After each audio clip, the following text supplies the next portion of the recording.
जी बताएं सर। देखिए, सबसे पहली चीज़ तो आप मीडिया के साथी हैं, आप लोगों से विनम्रतापूर्वक हम लोग आग्रह करते हैं कि जनता के मुद्दों को सही तरीके से लोगों तक ले जाइए। अभी आपने पूछा कि जनता समर्थन, आपका कहने का अर्थ ऐसा है कि जनता समर्थन वोटों के माध्यम से भारतीय जनता पार्टी को दे रही है। मैं इसका खंडन करता हूँ। वो इसलिए खंडन करता हूँ कि 4 करोड़ 81 लाख वोट यदि भारतीय जनता पार्टी को 5 राज्यों के चुनाव में मिले हैं, तो 4 करोड़ 93 लाख वोट कांग्रेस पार्टी को मिले हैं। मतलब जनता का समर्थन हमारे साथ है। अब रही बात कि उनकी सीटें कैसे ज़्यादा आ गई, तो आप अगर समीकरण पूरा मिला के देखेंगे तो आपने देखा होगा कि कलेक्टर साहब, डीएम साहब बैलेट की मतगणना 3 दिन पहले ही करवा रहे थे। जब कांग्रेस पार्टी के कार्यकर्ताओं ने उसका विरोध किया तो इसे दबाने का प्रयास हुआ। 38 से ज़्यादा सीटें हमारी मात्र राजस्थान और मध्य प्रदेश में ऐसी हैं जो 1000 से 3000 के बीच में हारी गई है। छत्तीसगढ़ में तो यहाँ तक माहौल आ गया कि हमारे उप मुख्यमंत्री देव साहब मात्र 95 वोटों से हारे हैं। तो ये पूरा बैलेट का खेल तो है। आपको क्या लगता है कि ये ईवीएम टेम्परिंग के थ्रू हुआ है और या फिर बैलेट पेपर को मैनिपुलेट किया गया है? किस तरह से बीजेपी चुनाव जीती है, क्या लगता है आपको? आपने पिछले हुए चुनावों में गौर किया होगा कि ईवीएम मशीनें विधायक की गाड़ियों में पाई जाती थी, कूड़ेदान की गाड़ियों में पाई जाती थी, विधायक के घरों में पाई जाती थी। आप इसे किस नजरिए से देखते हैं? हमारा तो सीधा कहना है कि ठीक है मोदी जी, अगर आपको ऐसा लगता है कि आपको जनता का समर्थन है तो एक काम करते हैं ना, एक समय आपको ईवीएम से शिकायत थी आपको आडवाणी जी को, तो एक काम कीजिए, एक बार चुनाव जो है बैलेट पेपर से करा के देख लीजिए, देखते हैं कितना समर्थन किसे है। बैलेट पेपर में भी तो आप लोग हार रहे हैं ना? नहीं, बैलेट पेपर में एक तरफा हमारी जीत होती है, एक तरफा नहीं। वीवीपैट से जो वोट काउंट हुआ उसमें तो आप कहते हैं कि 100 अगर ईवीएम मशीन है उसके साथ में कनेक्टेड वीवीपैट है, आप सिर्फ 5 की टैली कराने की बात करते हैं, बाकी 95 की क्यों नहीं कराते हैं आप? समय का भाव है आपके पास, लीजिए ना समय, हम देते हैं समय। वैसे भी तो आप 15-15 दिन, 10-10 दिन, महीना खींचते हैं चुनाव के नतीजे घोषित करने में, उतने में तुम्हारा काम हो जाता है। तो भारतीय जनता पार्टी को इस विषय को समझने की जरूरत है। कांग्रेस पार्टी ने कोई उनसे राज सिंहासन नहीं मांगा है, कोई राजपाठ नहीं मांगा है। हम सिर्फ महंगाई की बात करते हैं, बेरोजगारी की बात करते हैं, जिसकी महंगाई की मां को बोलने की हिम्मत। तो आप कहते हैं ना, मोदी जी तो इसको सरे से नकार देते हैं कि महंगाई कहाँ है। वो तो कहते हैं कि हम हर साल 2 करोड़ रोजगार दे रहे हैं। उन्हें कैसे महंगाई दिखेगी? उनके 2 यार जो बैठे हुए हैं, अदानी और अंबानी जी, उन्हीं से सिर्फ चर्चा करने के लिए, वार्तालाप करने के लिए उन्होंने पूरे संसद को खाली कर दिया। विपक्ष के 143 चुने हुए प्रतिनिधियों को उन्होंने घर का रास्ता दिखाया, कहा कि ये जो मैंने 1000-1200 करोड़ रुपया खर्चा करके नया संसद भवन अत्याधुनिक तरीके से बनाया है, वो किसके लिए है? मेरे और मेरे यारों के लिए। तो अमित शाह, नरेंद्र मोदी जी और अडानी अंबानी साहब उसमें अब राज करने वाले हैं। लेकिन राहुल गांधी की जो बात आई है, कल जो चर्चा का विषय बना है, जो सांसद आपके जो उपराष्ट्रपति हैं उसका मजाक उड़ा रहे थे और वो वीडियो जो बना रहे हैं, तो पद की गरिमा कहीं न कहीं खंडित हुई है। पद की गरिमा का तो तार करने का यदि सबसे पहले कोई काम किया है, मेरे ख्याल से आप कह रहे हो धनखड़ साहब की बात कर रहे हैं ना? जी। धनखड़ साहब को पूछना चाहिए कि आपने संवैधानिक पद पे बैठ के, जब गवर्नर के तौर पे आप वेस्ट बंगाल में थे, आपने कितना नंगा नाच किया है? कम किया है। और आज उपराष्ट्रपति के तौर पे आप संवैधानिक तौर पे बैठे हो, निश्चित तौर पे हम आपका सम्मान करते हैं। आप वरिष्ठ हो, हमारे संवैधानिक एक पद पे बैठे हुए, उस पद की एक गरिमा है। लेकिन 143 सांसदों को जो आपने निलंबित किया है, किस लिए आपने निलंबित किया? एक ही कारण था ना उसका। राहुल गांधी ने सवाल पूछा कि संसद में चूक कैसे हुई।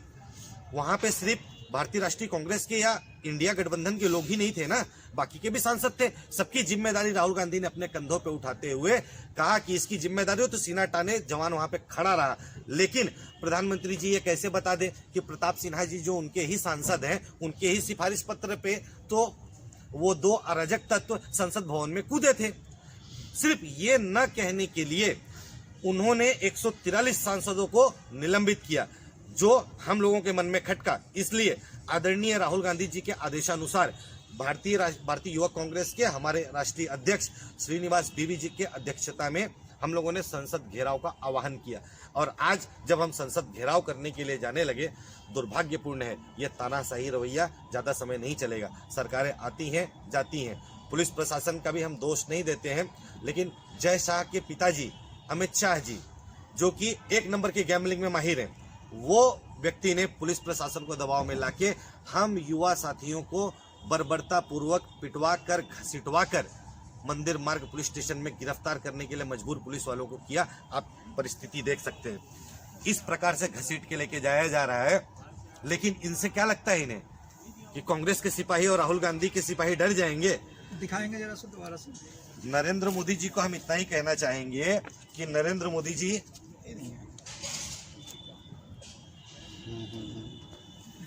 नरेंद्र मोदी जी, आप हमें लाठी से डरा रहे हो, थाने चौकी से डरा रहे हो। देखिए जेल के ताले टूट गए और राहुल गांधी के सिपाही छूट गए, और आगे भी हम इसी तरह संघर्ष करते रहेंगे।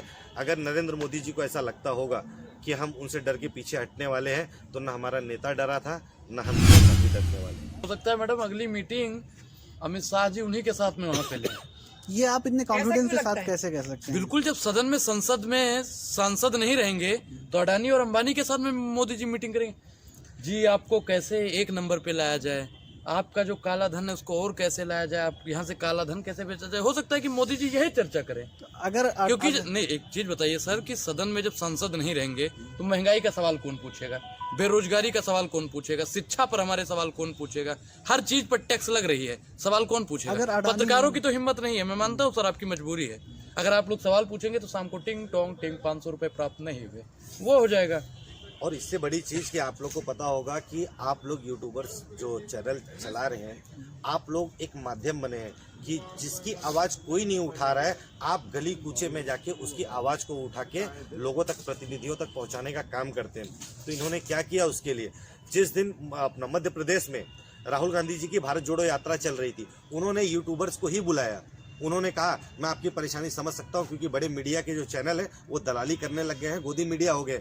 यूट्यूबर्स को कहा उन्होंने कि जब हम सरकार में आएंगे आपके लिए निश्चित तौर पे हम कुछ सोचेंगे। राहुल गांधी ने ये भी कहा था कि यूट्यूबर्स की कमेटी बनाई जाएगी और जो भी प्रॉब्लम होगी, जो भी ग्रीवांसेस होंगे उनको एड्रेस किया जाएगा। लेकिन अभी तक यूट्यूबर्स की कोई क्या नाम है, कमेटी बनाई नहीं गई है। बिल्कुल, उसके ऊपर काम चल रहा है। आप देखिए 5 राज्यों, भारत जोड़ो यात्रा के बाद 5 राज्यों में चुनाव आ गए। निश्चित तौर पर राहुल गांधी जी हमारे सर्वोच्च नेता हैं, उनके कंधे पे बड़ी जिम्मेदारी थी।